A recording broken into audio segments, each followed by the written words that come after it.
From amazing action... What happened? It was awful. ...to unreal reality TV.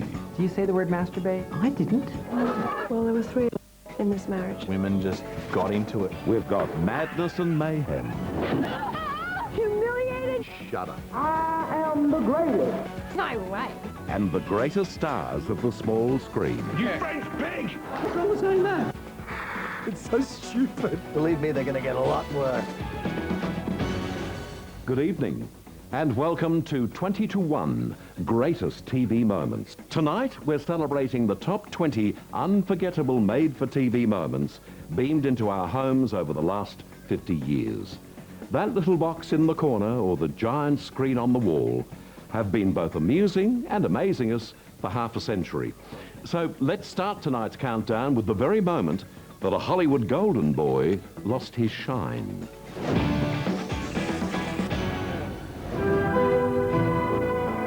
At number 20, it's the former Top Gun and his risky business on Oprah Winfrey's couch.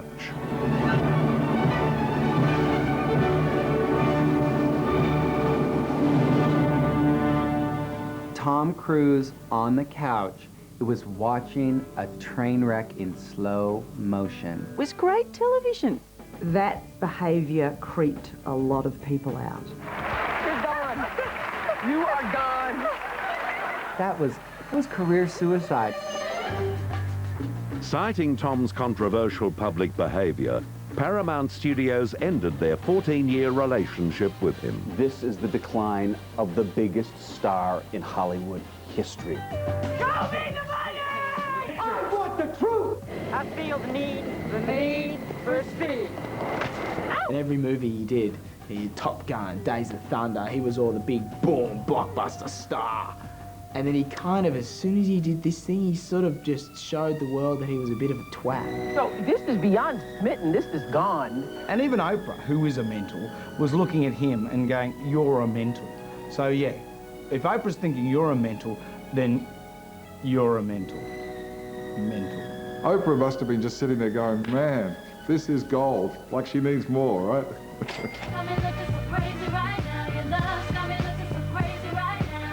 So why did Tom lose cruise control?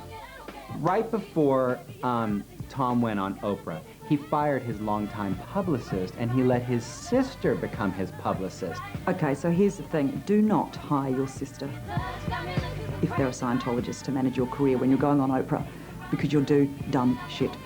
You're seeing what's there, and it's a cup full of crazy. Crazy or crazy in love? Hasn't everyone felt that kind of love sometimes where you just think your heart's going to burst out of your chest? You just think so much of someone that you just want to go on Oprah and just damage furniture. You don't need to tell people that you love them because you love them. If my wife's watching, I love you. Tom shouldn't be jumping on a couch, he should be lying on one. Next, it's the show that took the talent out of TV fame.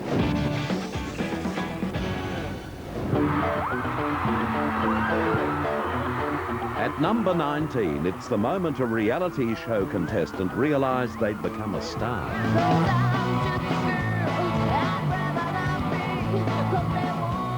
Sarah Marie was shocked that Australia loved her so much.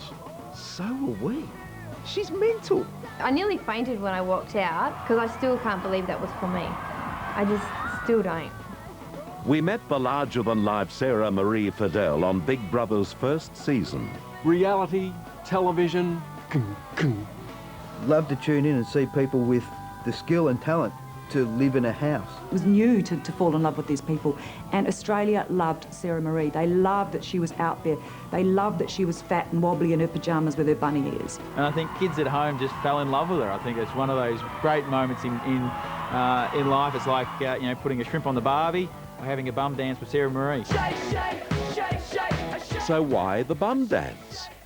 Bum dance was my sisters and I made up a dance because I had a wobbly bum. We just got the bongo drums out and was slapping my bum to the music. Bunny ears was because I couldn't be bothered doing my own hair, so I borrowed someone else's headband, which happened to have ears on them, to wear every day. Sarah Marie.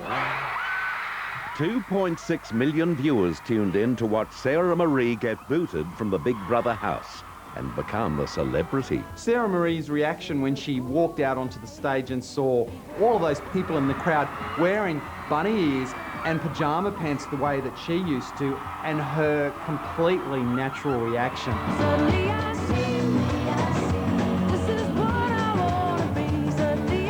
Well, the show has had a massive impact. I mean, before the show there was only A and B list celebrities. Now, thanks to Big Brother, we go all the way down the alphabet. Over the years, Big Brother proved its ability to make big headlines. But when it comes to shock value, Big Brother's Big Daddy was number 96. At number 18, Australian TV loses its innocence with its first full frontal nude scene. Miss Hemingway, I thought I told you... Thanks for the memories. Oh my God! With number 96, I saw my first pair of boobies on telly. I'm very worried about my peeping toms. It was extraordinarily in your face. This racy nighttime soap from the 70s shed Australian TV's conservative values. I watched number 96 when I was a kid, through a very small crack in the doorway when I was supposed to be in bed. I was never allowed to watch number 96. If Mum and Dad went out, I'd try and flick on the telly. And if I just happen to be walking past the TV room, I might get a glimpse. A glimpse? We got a long, hard look.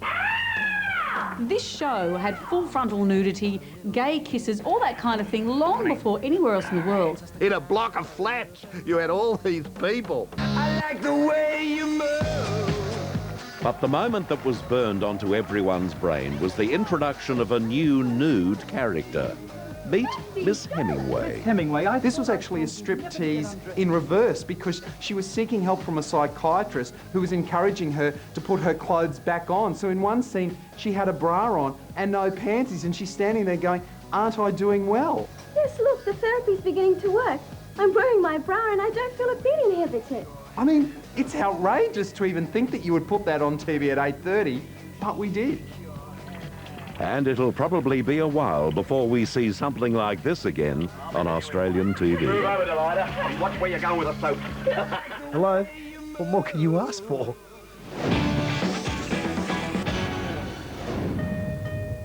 At number 17, it's the candid interview that changed forever our view of the royal family. Do you think Mrs. Parker Bowles was a factor in the breakdown of your marriage?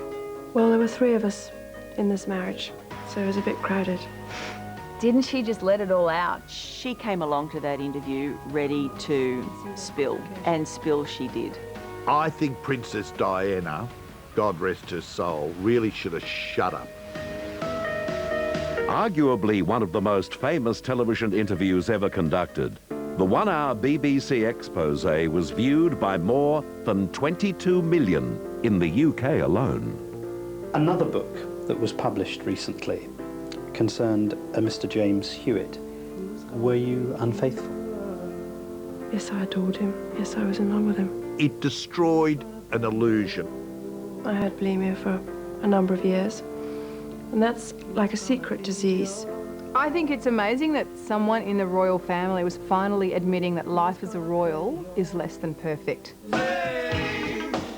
It was a huge scoop for the little-known journalist Martin Bashir.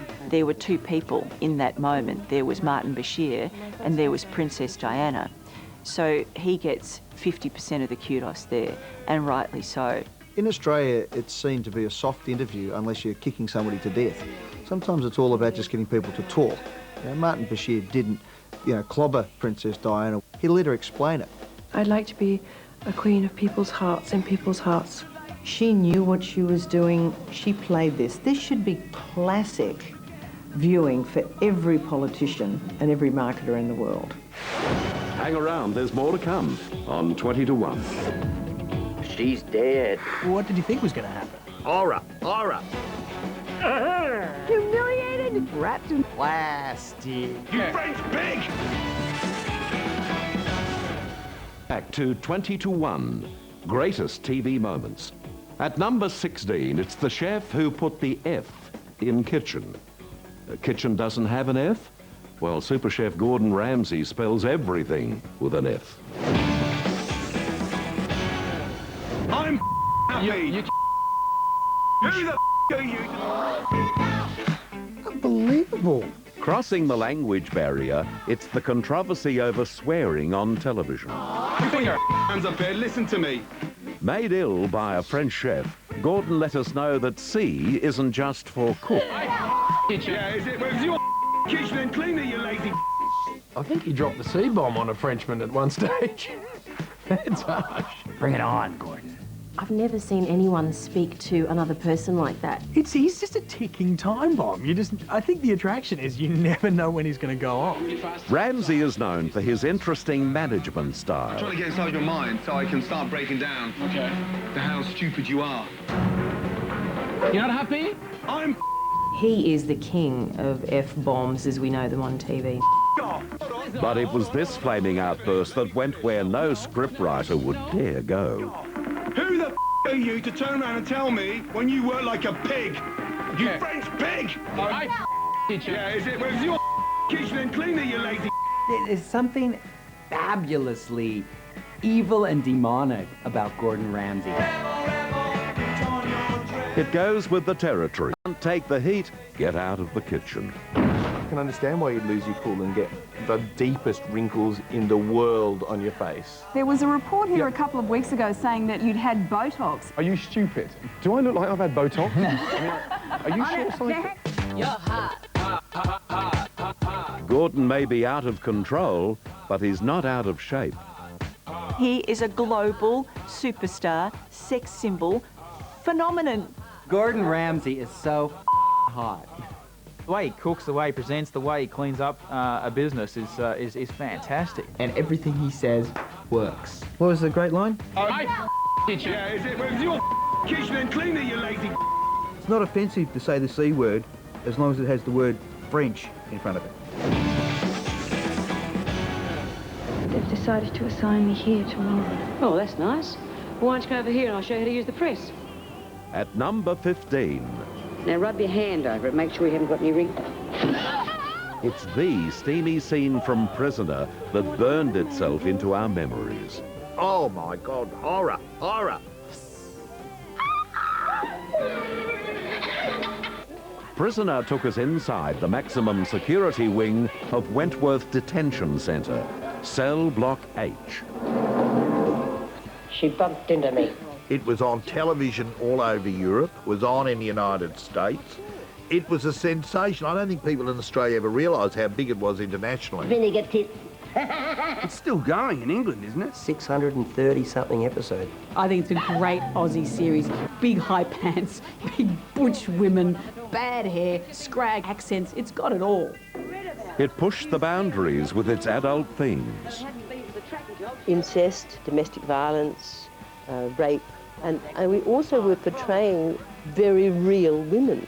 These girls don't know how lucky they are to be here. It's just like a hotel. But it was this disturbing scene that left us all a little scarred. Most of us have a concept that in prison, the prisoners will sort each other out. And we tend to think that any crimes against children are the ones that are really rated the most serious. And it is believed that Kerry Armstrong's character buried a child alive. I must have been too busy thinking about that poor bloody kid you buried alive. Yeah. And B decides that she will punish her, which means that once she's done it, everybody else will leave her alone. And so she really copped it from Queen Bee. Oh. At number 14, the groundbreaking series Twin Peaks brought us a bizarre murder and a quirky quote that went down in TV history. She's dead. She's dead. Wrapped in plastic. Wrapped in plastic. It's the way that a guy delivers the line. She's dead. Wrapped in plastic. Which was a real David Lynch thing. At the bizarre heart of this David Lynch murder mystery was who killed Laura Palmer. The term wrapped in plastic referred to Laura Palmer, who was the cheerleader found dead in the very first episode. The Emmy Award-winning series was famous for its quirky characters. Agent Cooper, the Log Lady, the one-armed man, and the dancing dwarf from Agent Cooper's dreams. Whoever understood Twin Peaks? I didn't. I got it. I mean, the story's not hard to get, but just the whole thing's so surreal. What were they on? Some shows have like flashbacks or even flash forwards we get a lot now. I think this had like flash sideways in it. A policeman's dream. Yep. Down, down, down. The soundtrack was as memorable as the series. It was sort of very moody, haunting, suspicious, ghostly almost. But it was the suspicious circumstances around Laura Palmer's death, revealed in the first episode, that had the viewers wrapped. She was found on the beach, wrapped in plastic. What's going on? What is this? And then you cannot stop watching it. David Lynch, I think he just sort of revelled in his own weirdness. He's a freak. He's out there.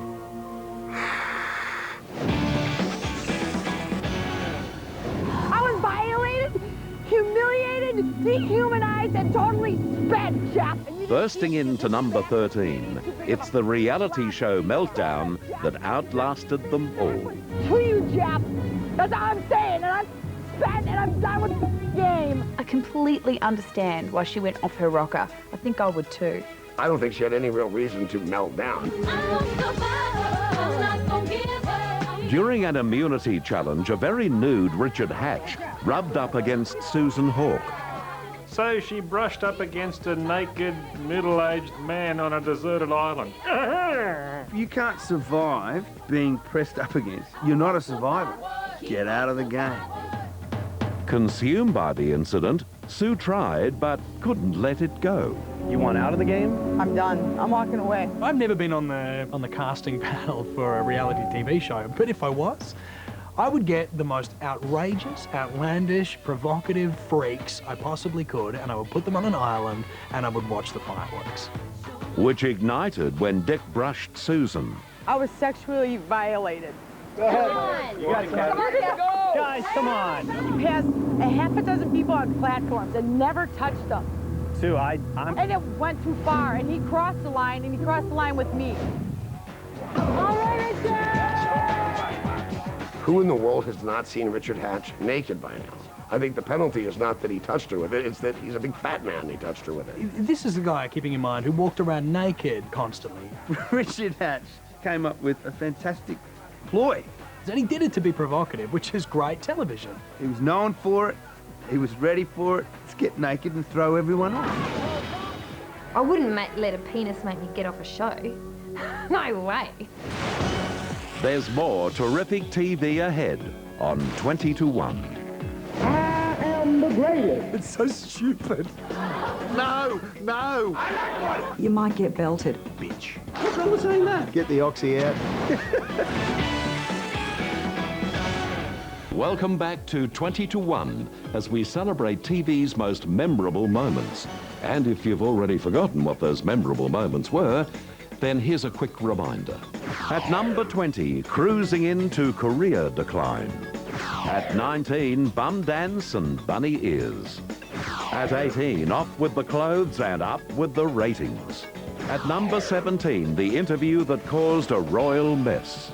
Number 16 is the hot chef's flaming tongue. At number 15, the steam press that took no prisoners. At 14, a moment that came wrapped in plastic. At number 13, outplay, outlast, outburst. And at number 12, it's a moment that I personally tried to block out of my memory, but everyone just keeps on reminding me. Ladies and gentlemen, Muhammad Ali. When live TV goes wrong, it can go dangerously wrong, which makes for great entertainment. I like the boy.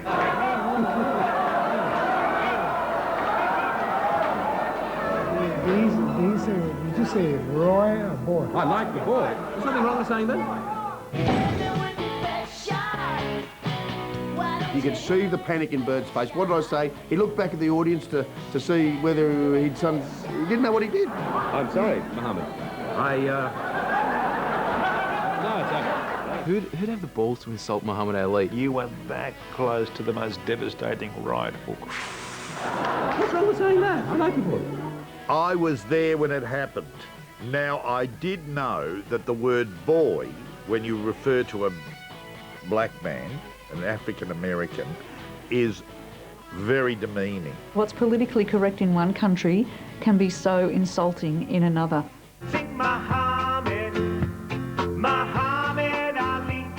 The greatest boxer of all time, Muhammad Ali, was also a heavyweight in black politics.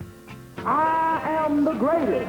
He was quite a political figure in his own country, and it wouldn't have been appropriate to let that one slide. Everybody that knew went, no, no. I like the boy. I like the boy. What? I like the Roy. What? What? I like the boy. I like the boy. I do like that boy. I like the boy. The phrase, "I like the boy," came from a series of live KFC ads, a harmless joke that was lost in translation. One more time. I like the boy. It turned out to a great moment of television history.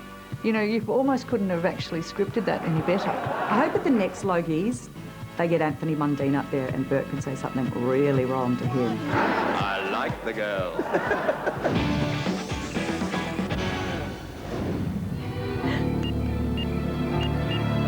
No! Creating drama at number 11, it's Melrose Place, the most over-the-top, campy, melodramatic soapy of the 90s. And this explosive cliffhanger took plot twists to the extreme. What a cliffhanger it was. It's hard to imagine now the fervour that surrounded this cliffhanger.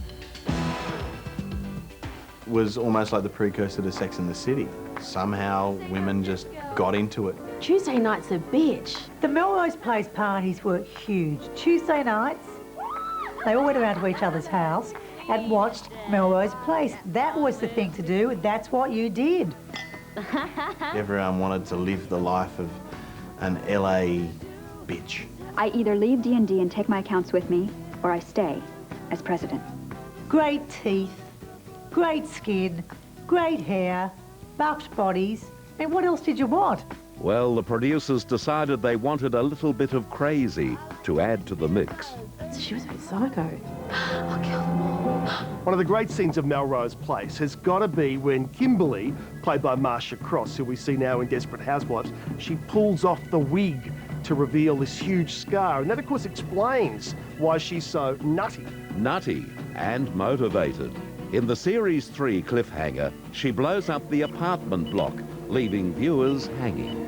And we were all sitting there for 6 months going, who's alive, who's dead, tell us. There was some pretty outlandish stories there. It was murder and intrigue, kind of like a Desperate Housewives on steroids. They're all got to have sex, and they're all got to turn against each other, and they're all got to have sex again with each other, other people, and then those people got to find out about the other people having sex, and then episode 2, we get... Whenever I'm at home and I feel hungover or really, really depressed, I make me bomb. At number 10, it's the homegrown Aussie comedy and the gag that had the whole country gagging. Raw egg and a oyster, mate. The Hangover Cure episode, Hogs and Strop, that was brilliant. And apparently pretty much unscripted. They were just grabbing stuff from everywhere. Strop's hangover cure is legendary, and so are the ingredients. Oyster, tomato sauce, a raw egg, salt, pepper, Vegemite, and beer. And then stirs it up, and he drank it on the show. And then he runs out the back, and you hear this vomiting out the back.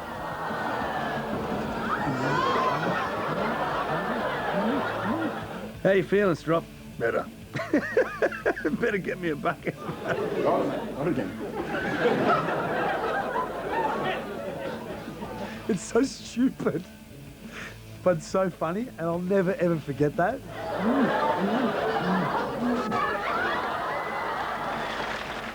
Good TV though, you can't fake that reaction, can you?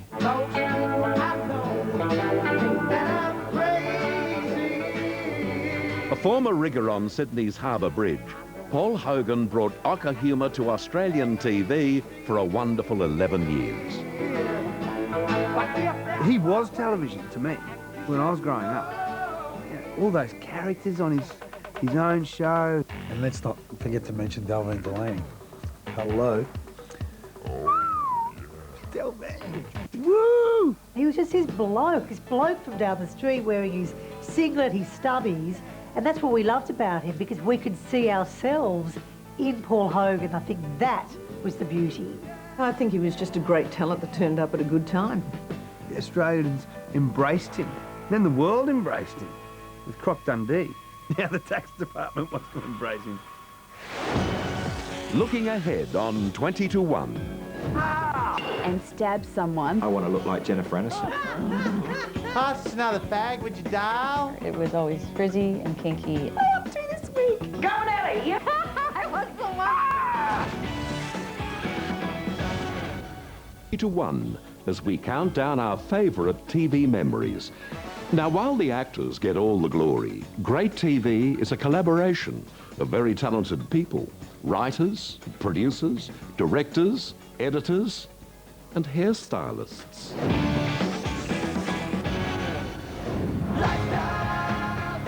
Making the cut at number 9, it's the first appearance of this hairdo on the sitcom Friends that shaped hair fashion around the world. Jennifer Aniston's hair was perfect. That hairdo became iconic. Everybody had the Rachel haircut. Kind of ridiculous, because I never had good hair. It was always frizzy and kinky and purple and blue and awful. The Rachel cut revolution started in 1992 during the premiere season of Friends. Well, is there any chance that you can look at this as flattering? I mean, she's doing it because she wants to be more like you. Well, then, you know, couldn't she have just copied my haircut? There was just something about her cut in Friends, those first 2 seasons, that just got the world copying it.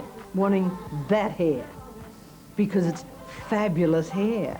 Every decade has a girl that claims that decade is there, and it's called a hair moment. The Princess of Wales was one. Farrah Fawcett Majors owned the 70s, and Rachel's hair owned the 90s.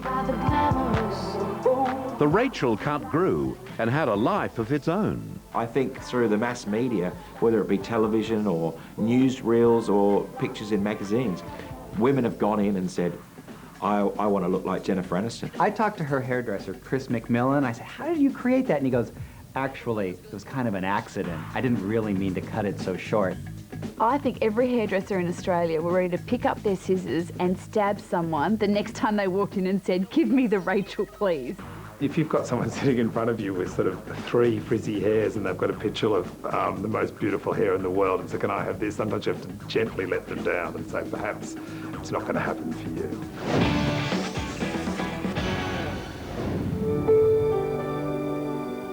I'm going out of here, truly. There's more drama living in this house than living out of it. I don't know why.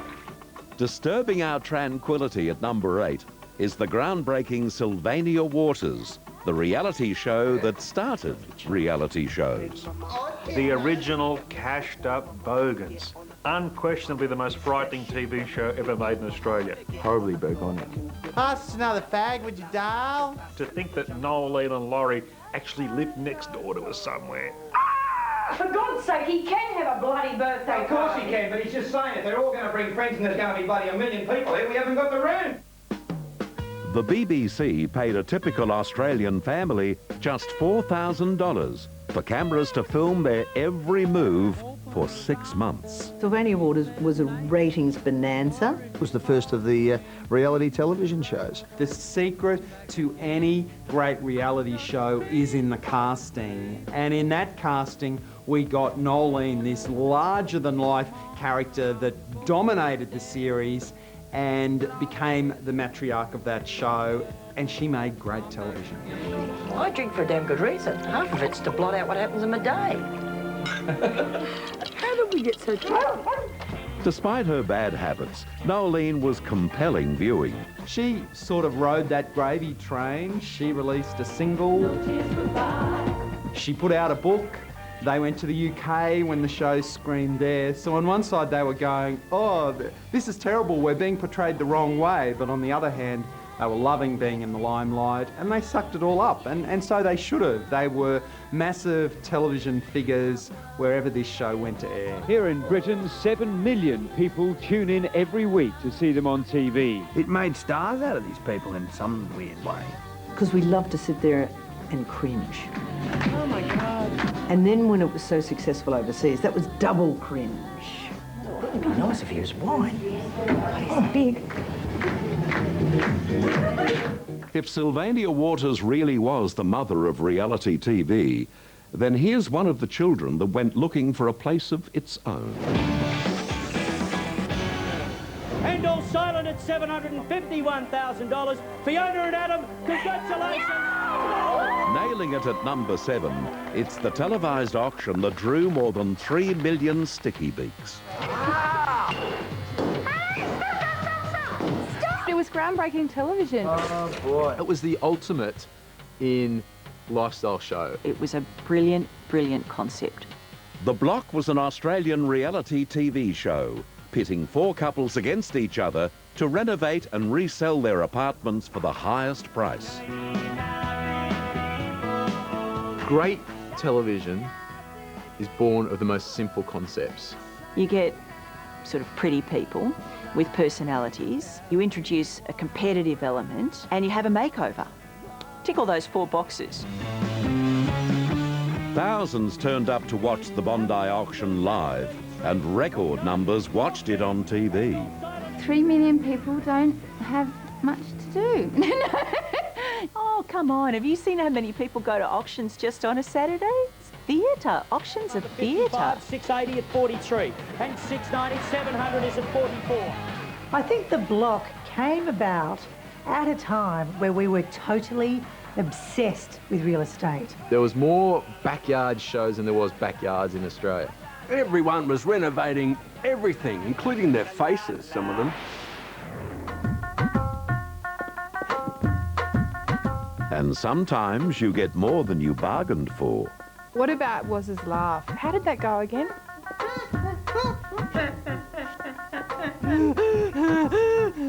You know you're both complete exhibitionists, don't you? One contestant used the fame to renovate her career.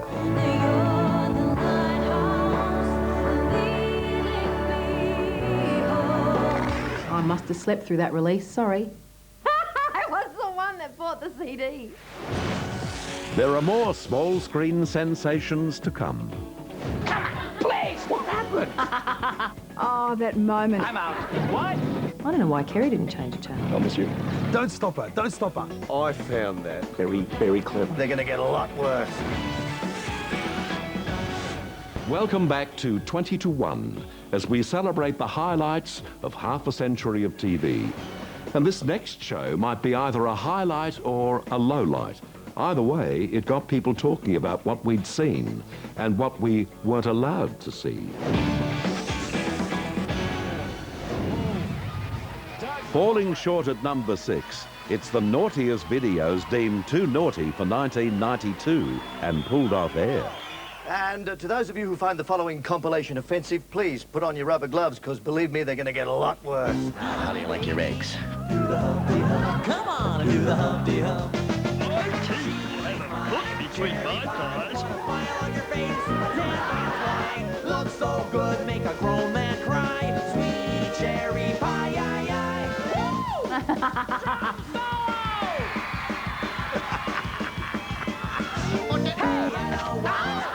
anybody else? When I think about you, I touch myself. Oh, no. Enough. The naughtiest video show. I was watching it at home and I was ticking along nicely, and all of a sudden... We apologise for this interruption. We bring you a brief alternative programme. What happened? Next morning, press all over the place. Kerry Packer has pulled the switch by ringing up and saying, get this shit, I believe, off my television. Australia's naughtiest home videos, hosted by Sydney radio DJ Doug Mulray, was canned just 30 minutes into the 1-hour program. I found that very uncomfortable viewing. Who wants to see a walrus sitting on his back slapping his old fella? Fondling a kangaroo's nuts, it's art. Oh, that little girl. She's got to go toy and her nappy's filled up and her legs are walking for... Oh. Wonder what she's doing now. Oh dear, no, I've got a family. I'm very embarrassed about this. I think thumbs up, Kerry. You did the world a favour. It doesn't matter whether that was the right decision or the wrong decision. It was Mr. Packer's decision. Therefore, it was the right decision. OK, let's clean the show up a bit by moving away from naughty home videos to the classy series Seinfeld, and an episode that's all about, well, I can't even say what the episode's about.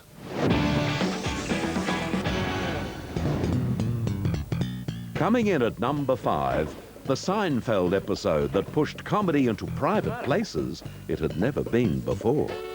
My mother caught me. Caught you doing what? I was alone. You mean? The 4 friends make a bet on who can last the longest without, knocking the top off. You say the word masturbate? The genius of Seinfeld was not what was said, but often what wasn't said. What I loved about it is it created all these new phrases. So you're still master of your domain? Yes. I am king of the county. I'm queen of the castle. We all know it's about masturbation, but they never say the word in the entire episode, yet you know exactly what they're talking about. What brilliant writing. What brilliant script writing. Very, very, very, very clever. This is going to be the easiest money I've ever made in my life. Yeah, possibly the greatest sitcom episode ever written. It won an Emmy. And the performances matched the writing. And Kramer begging Jerry, Please, come on, please! to not tell that woman to stop walking around naked across the street.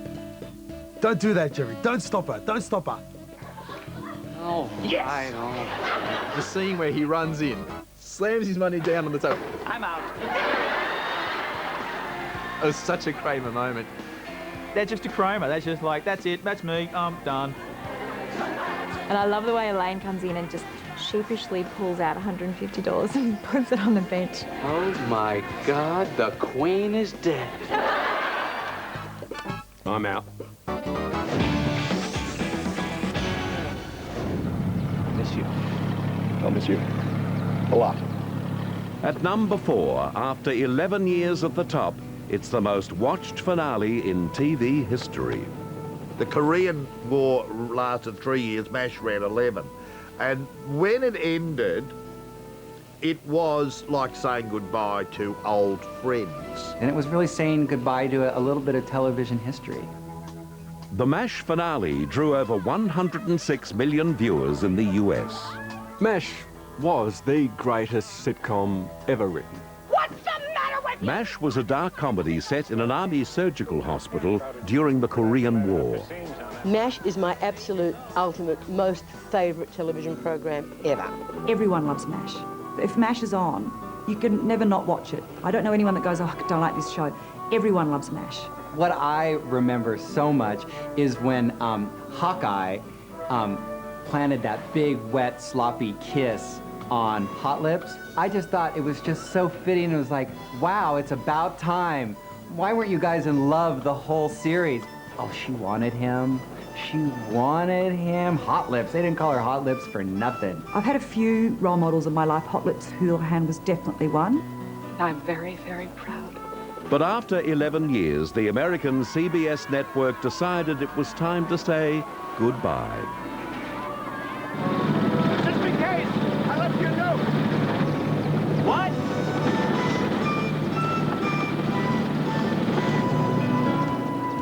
It just really pulled at your heartstrings. Oh, that moment when you see goodbye written out on the helicopter landing pad. It's still... I'm not crying. I'm just allergic to sad stuff on TV. After the break, we reveal our top 3 TV moments. 20-1 as we reach our top 3. And tonight's number 3 is a made-for-TV moment that proves that while television can just be the idiot box in the corner, it can also demonstrate great emotion and dignity.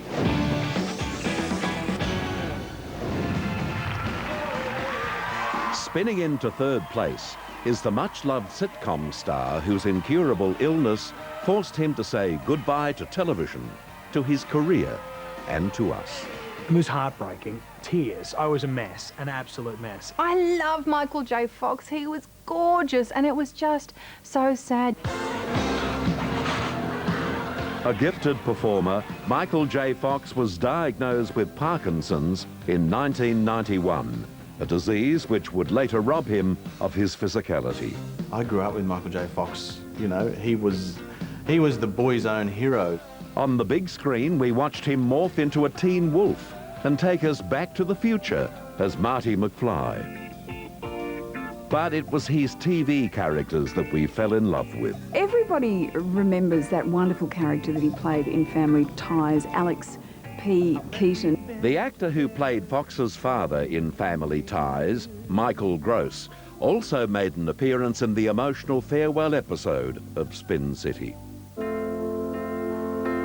When the credits rolled, we knew it was over.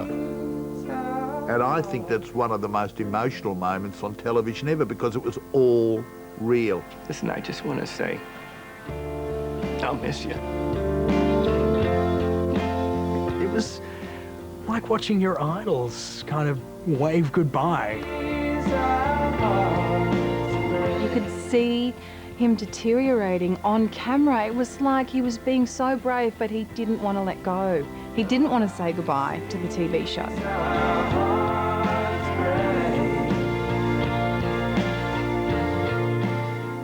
He was saying farewell to the show and to his, I suppose, his career.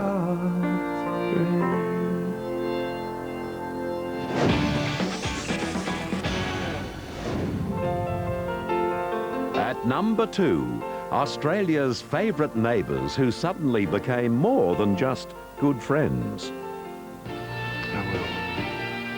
Charlene, Edna, will you have this man to be your wedded husband?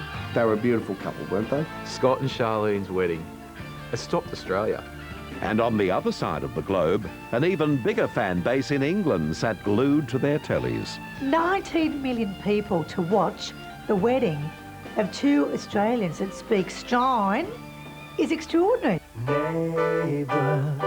So Australia was really enraptured by this on-screen romance of Scott and Charlene. So much so at the time that TV Week ran a poll, should the lovebirds live together or should they get married? Marry me? So they got married. People were sitting on their couches going, is this kiss ever going to end? Can you believe people actually, real people watching the show, sent wedding gifts into the TV station for them? I wonder what's in this one. Hello? Hello? There was not a little girl alive in 1987 that didn't want to be Charlene, walking down the aisle of that church to Scott, standing there, bridesmaids in peach frocks. Oh, it was a beautiful moment. And the big winner on that day was hair. Jason's mullet. Among so many mullets. From bogan hair to bogan rock. Suddenly, sorry for singing, suddenly you're seeing me. It even turned Angry Anderson to a sobbing mess in that, I mean, I'm sorry Angry, but that is a shocking song. That's how big it was. It made Angry Anderson turn into singing some soft cock music. It was awful. Now to tonight's number 1, and it's the shot heard around the world. When the tough-talking Texan that everyone loved to hate, J.R. Ewing, finally got his comeuppance, Who's there? it created the most talked-about TV cliffhanger of all time.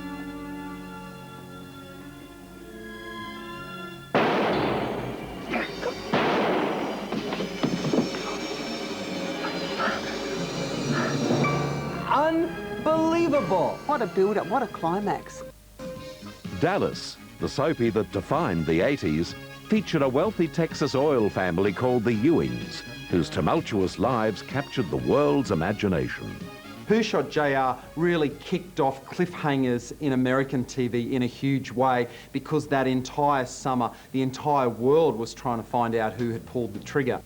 Viewers were kept waiting on the edge of their seats for an agonising 8 months. I don't think we get cliffhangers like this anymore. People wrote songs about it. There were stories about it, articles about it. It was the most exciting thing. Everyone had a motive. It went on for weeks and weeks, and there was promos and who was it. The secret of who done it is contained in videotape brought into Heathrow Airport by an American security guard. I mean, everybody wants to know who shot you. Mm-hmm. Even the Queen Mother. 360 million people worldwide watched the episode that revealed the shooter. The funny thing is, everybody remembers who shot JR, but nobody remembers who shot JR. Bang, bang. I was pretty sure that Sue Ellen did it, because he treated Sue Ellen like dirt. Like dirt. Come any closer. I'm gonna call the police. You come any closer. I was sure Sue Ellen shot JR. You think you've got it all figured out. And Kristen, I think, ended up shooting JR. That was so big, matched only by Sue Ellen's shoulder pads. My question is, why didn't they shoot him sooner? You know, if the boss of an oil company was shot today, we'd all be suspects. Well, I hope you've enjoyed tonight's stroll down TV's memory lane. Join us again next time. Until then, good night.